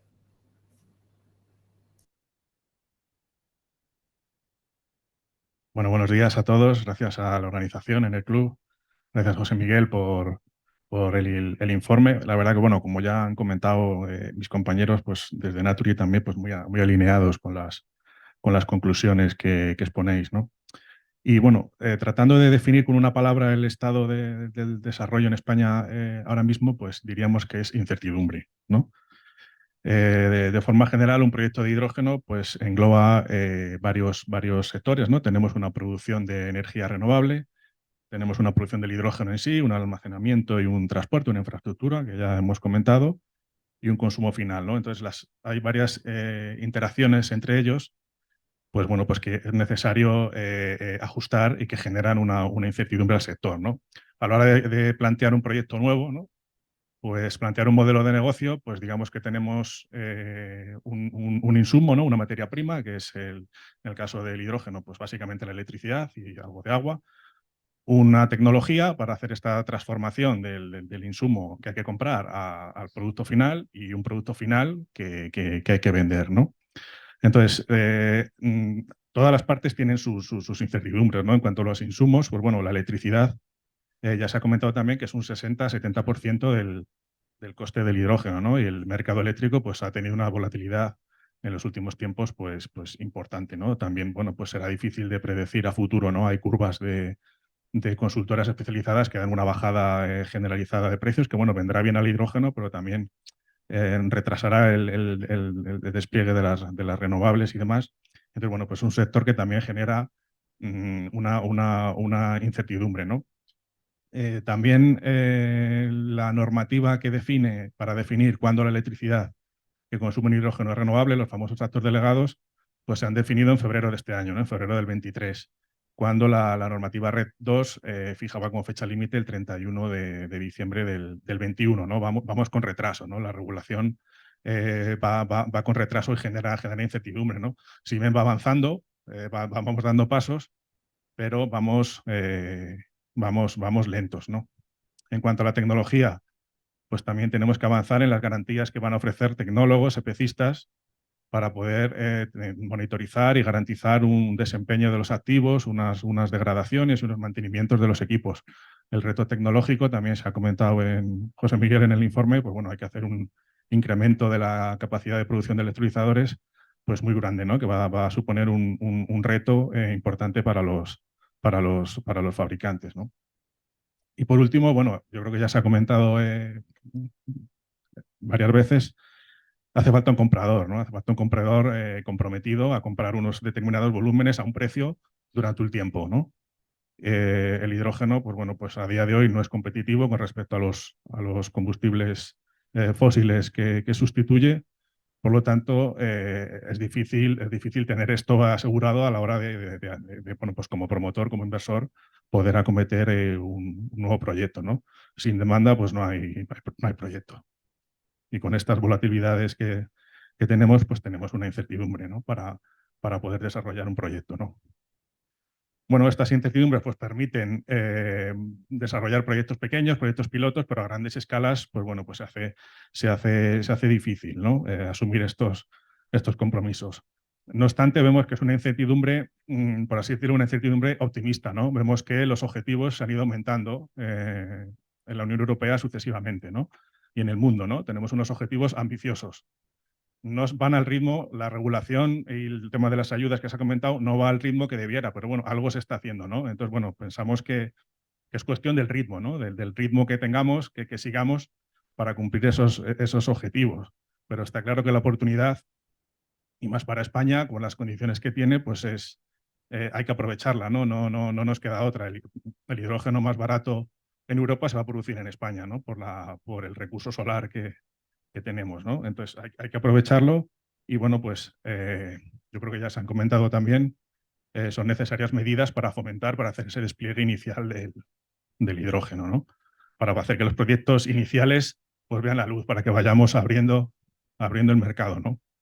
Respecto a estas medidas, pues bueno, estamos de acuerdo con lo que se ha comentado, son insuficientes, hace falta ayudas al OPEX, los plazos de ejecución son cortos, pero sí que nosotros queríamos enfatizar también en que, bueno, un poco lo que comentaba Francisco, de hacer los proyectos que tengan sentido, ¿no? Una neutralidad, ¿no? Que al final, si haces una concurrencia competitiva, pues las ventajas que tenga tu proyecto, tu configuración, tu cliente final, tu infraestructura, pues se verá interiorizada en ese precio, ¿no? que vas a llevar en tu concurrencia, ¿no? Que no haya unas prioridades de unos proyectos, de unos sectores, de unos tamaños con respecto a otros. Y nada más, bueno, esto es todo. Termino simplemente, pues es eso, que hay una incertidumbre optimista, ¿no? Esperamos que esto, bueno, pues se vaya resolviendo, vayamos avanzando, vayamos cogiendo ritmo, sobre todo por la oportunidad que supone para España, ¿no? En concreto. Nada más. Muchas gracias, Miguel Ángel. Invito a Luis Torres a subir a la tribuna.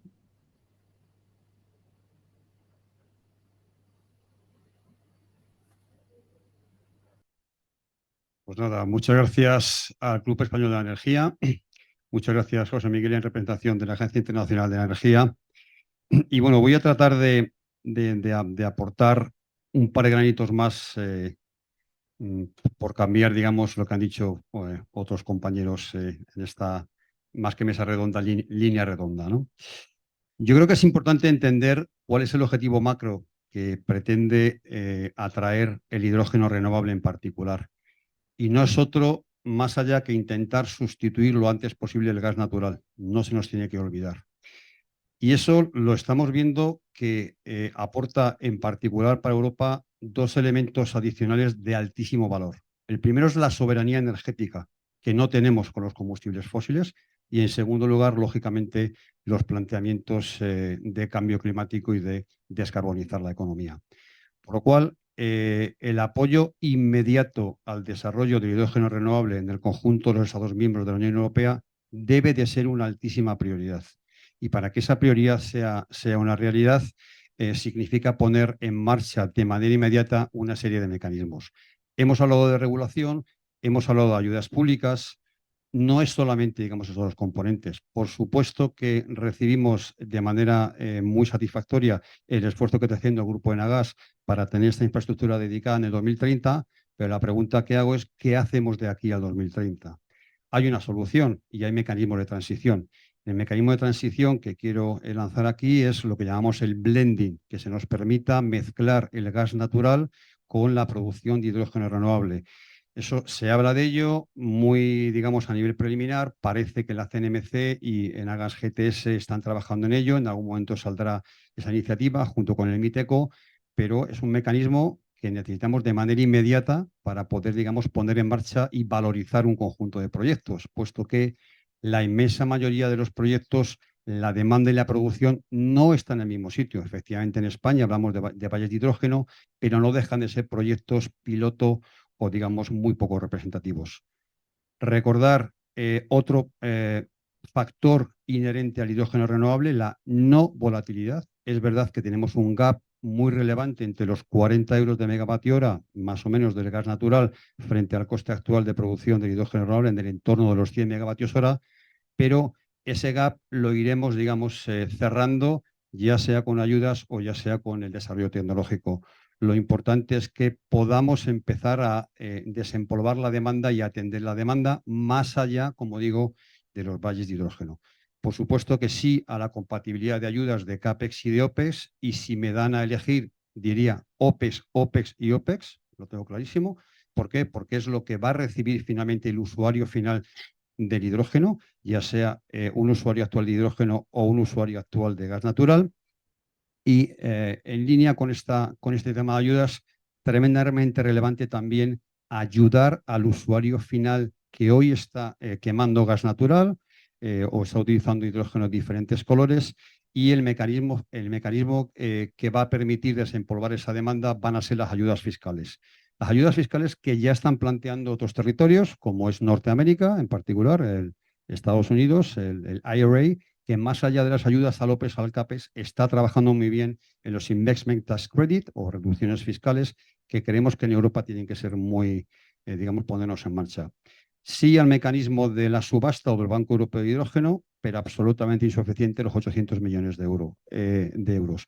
Han comentado mis compañeros con anterioridad bueno, que nada más no tenemos visibilidad de qué va a venir después. Se habla de que se va a duplicar, se va a triplicar. Es absolutamente insuficiente esa ayuda de 800 millones.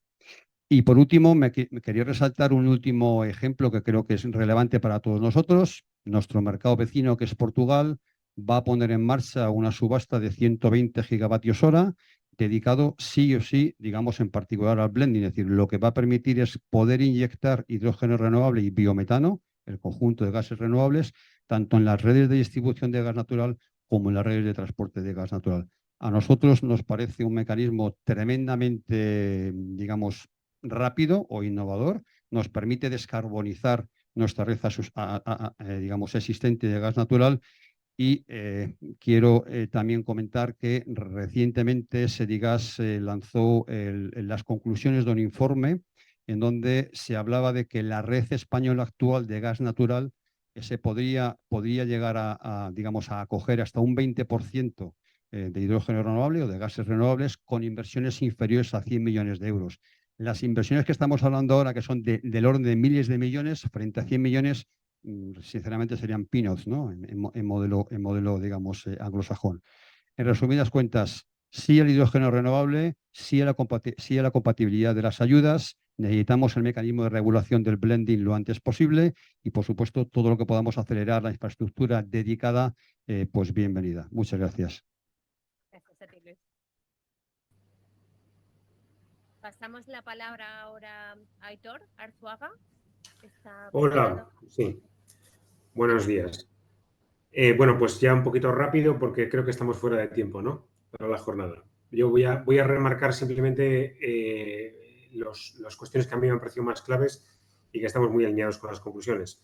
Lo primero, una cosa que parece evidente, pero que yo creo que ya se confirma, que es que la demanda existente de hidrógeno es central para el desarrollo del hidrógeno renovable y que incentivar el cambio en esa demanda es muy importante y que tenemos que tener claro que si no se dan esos incentivos y se producen requisitos, se implementan requisitos regulatorios, vamos a tener riesgos probablemente de deslocalización de algunas de parte de esa demanda, sobre todo en aquellas partes de la cadena de valor que a lo mejor no puedan aguantar el sobrecoste que supone, ¿no? Y estoy pensando sobre todo en el área química o tal vez el fertilizante, que pueden ser elementos que puedan ser fácilmente deslocalizables.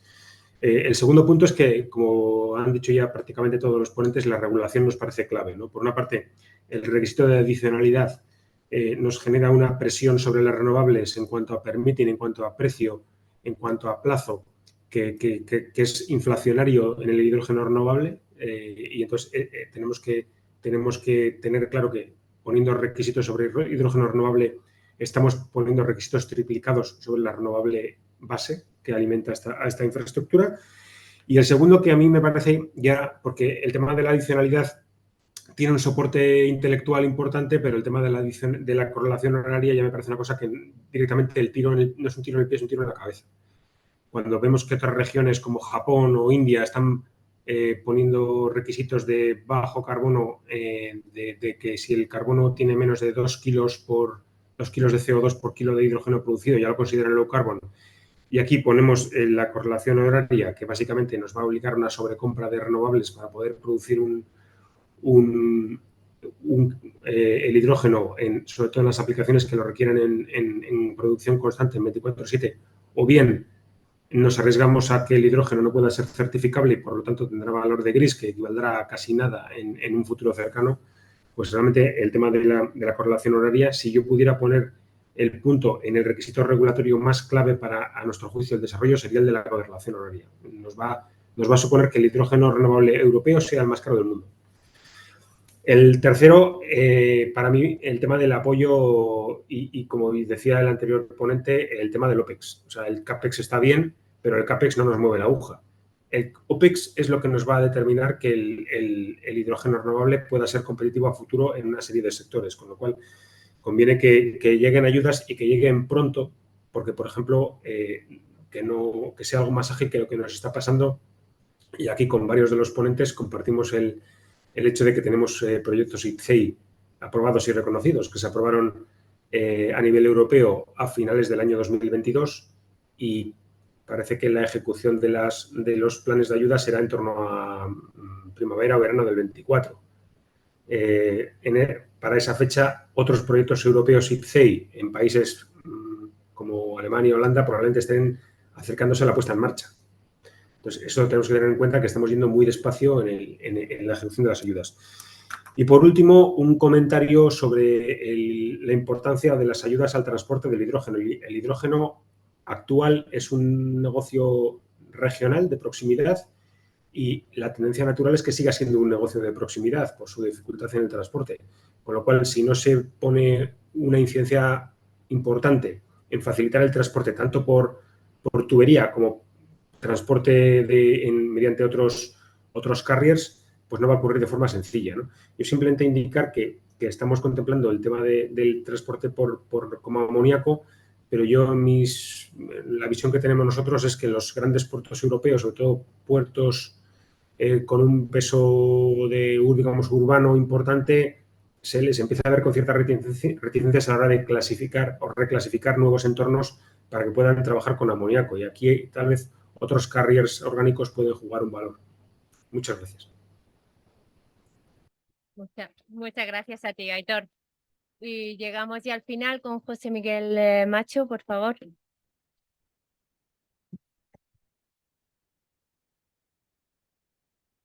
Gracias, Ana.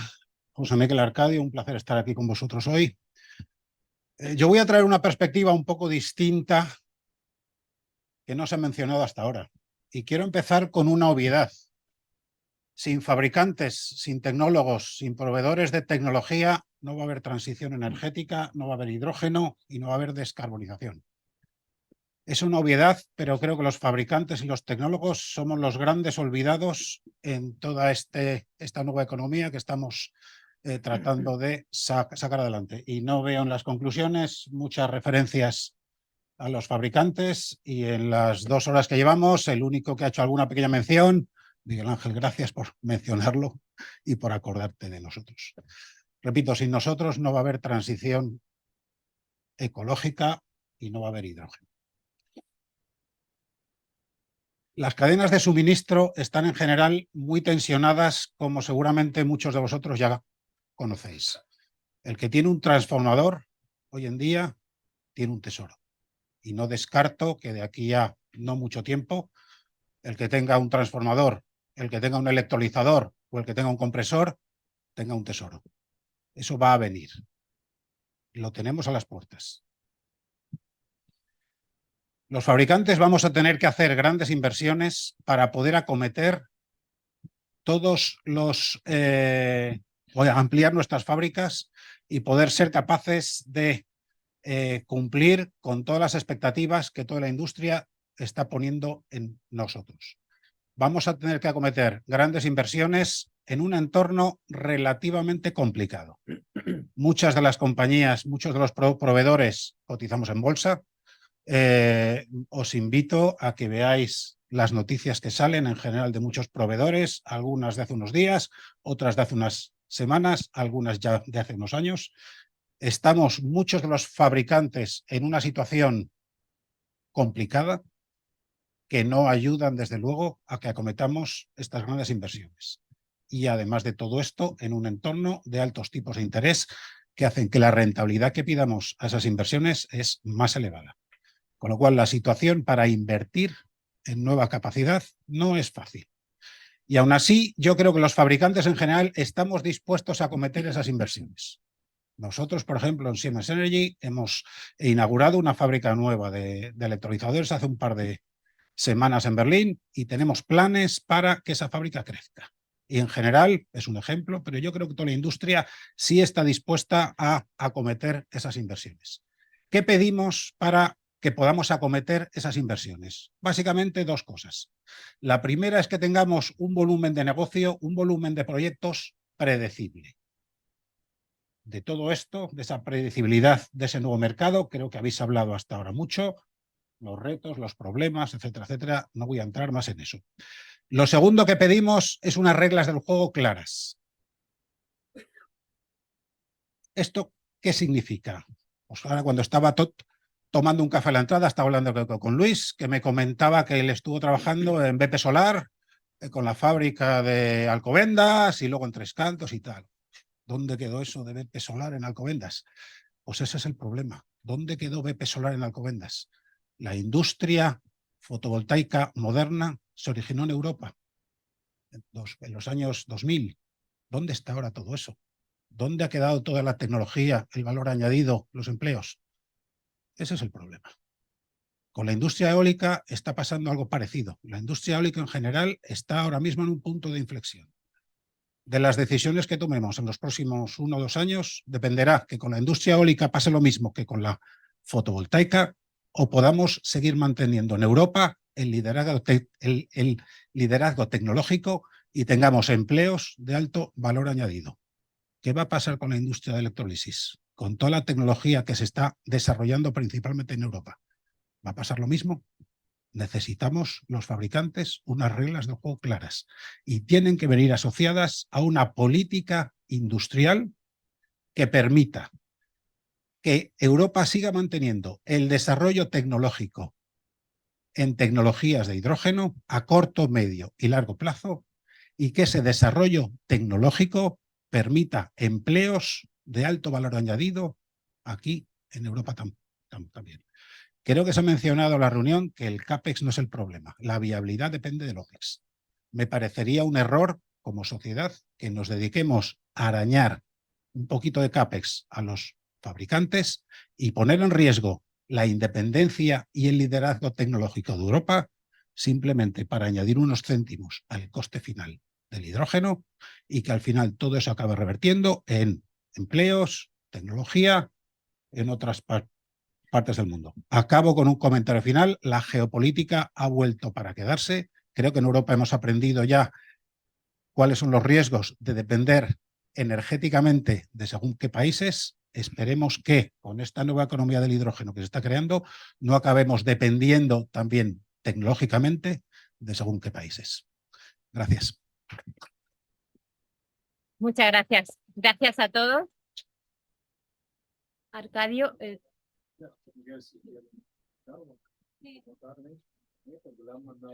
Sí. No, la verdad que he tomado una cantidad de notas, no sé cuándo seré capaz de procesarlas. Pero muchas gracias a todos por todos los comentarios, por todas las ideas que nos habéis dado. Creo que son súper útiles también para continuar en el trabajo de la agencia. Podría responder un montón de cosas, pero quería centrarme en 4 que creo que se han repetido bastante y creo que son cosas en las que ya estamos trabajando y que no me ha dado tiempo a cubrir en la presentación. Por un lado, habréis hablado muchos de claridad en las reglas del juego, el tema de las definiciones. Curro hizo referencia al trabajo que estamos haciendo en las definiciones del acero limpio, cero de bajas emisiones, de Near Zero y este tipo de cosas. Hemos tratado de hacer exactamente lo mismo en el hidrógeno. De hecho, en el mes de abril publicamos un informe precisamente en este tema. Este tema de las definiciones del acero comenzó con una colaboración en el G7.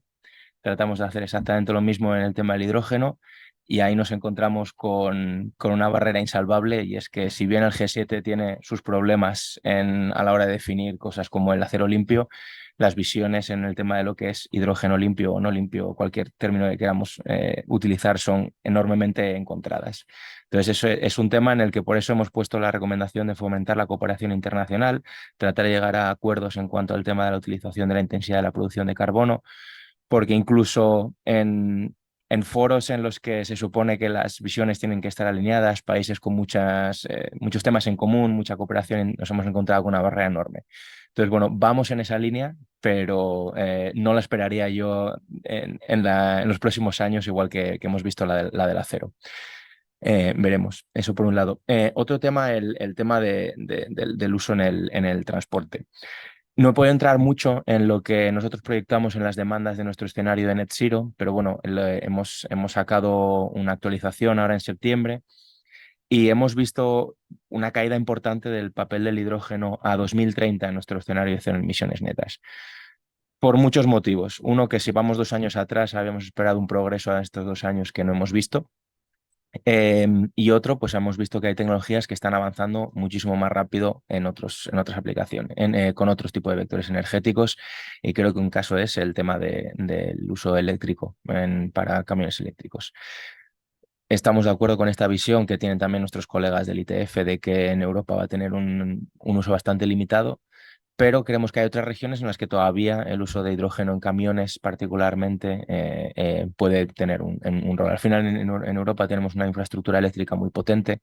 Si uno puede pensar entre otras regiones del mundo, y ahora mismo acabamos de publicar un informe sobre Latinoamérica, si tienes que llevar un camión de Ciudad de México a Santiago de Chile, pues la infraestructura eléctrica brilla por su ausencia, desafortunadamente, y pensamos que hay otras regiones en las que puede jugar un papel. Pero esto sí nos ha llevado a bajar el rol del hidrógeno a 2030, no a 2050. 2050 está prácticamente en la misma situación de lo que veíamos hace 2 años. Simplemente que el retraso en muchas de estas cosas por la generación de demanda y demás nos ha hecho revisarlo. El tema de la manufactura, y aquí me quiero detener particularmente en la fabricación de equipos. No lo he podido tocar, pero hay un capítulo entero, pero hay un capítulo entero en el informe hacia este respecto, y es una de las nuevas prioridades de la agencia. Nosotros en nuestra reunión ministerial del año pasado se nos dejó claro que una de las prioridades de la agencia tiene que ser las cadenas de suministro de tecnologías limpias. Hablamos de electrolizadores, de la solar fotovoltaica, coches eléctricos, la eólica, bombas de calor, todo este tipo de tecnologías han pasado a ser parte del core del trabajo de la agencia. De hecho, este año publicamos un informe, el Energy Technology Perspectives, que era concretamente explorando este tema. La semana que viene vamos a publicar un informe para el G7 en temas de manufactura, precisamente abordando todos estos temas. No podemos estar más de acuerdo en que al final la transición limpia nos lleva a un paradigma en el que lo importante era aprovisionarse de combustibles a un paradigma en el que lo importante va a ser aprovisionarse de tecnologías limpias. Y esto presenta un nuevo escenario geopolítico en el que hoy en día vemos en la solar fotovoltaica el 90 y tantos % de la cadena de suministro está situada en China. Podemos ver que hoy en día pues, tenemos una cierta ventaja en el caso de la eólica o incluso en el caso de los electrolizadores en Europa, pero estamos viendo cada vez un mayor crecimiento de China. Estas tecnologías tienen su propia cadena de suministro donde tenemos que ir al nivel de los metales críticos o los minerales críticos que están distribuidos por el mundo, pero al final el procesamiento de estos materiales críticos cada vez se está concentrando más en China. Entonces este es un aspecto en el que vamos a tratar de trabajar cada vez más porque vemos lo que digo, que la seguridad energética hoy en día depende de los combustibles, pero de aquí a unos años va a depender del suministro de tecnologías limpias. Y esos eran los 3 temas. Sí, es que uno me doy cuenta que está repetido. Bueno, pues nada más, no sé, estamos como un poco fuera de tiempo. A mí me hubiese gustado que pudieseis preguntarle más a José Miguel, pero bueno, darle las gracias a todos vosotros por esta participación, ¿no? Yo creo que esto anima un poco, y a José Miguel por poder haber venido, así que le damos las gracias y un aplauso para que vuelva, ¿no? Gracias a vosotros. Gracias.